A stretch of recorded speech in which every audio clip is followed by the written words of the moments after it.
Hello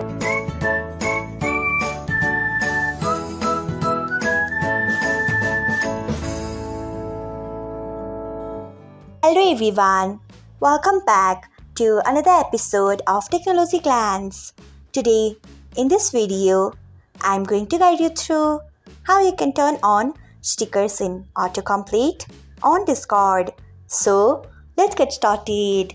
Firstly, open Discord app in your device.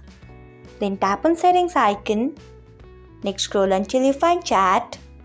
Next tap on it. Then scroll until you find stickers in Autocomplete. Next turn on it by tapping on it. So this is how you can turn on stickers in Autocomplete on Discord. Thanks for watching. If you found this guide helpful, we would love it if you hit the thumbs up button below. We upload great new tech tutorials like this one every day. So do not forget to subscribe to our channel and hit the bell icon so that you'll never miss another update.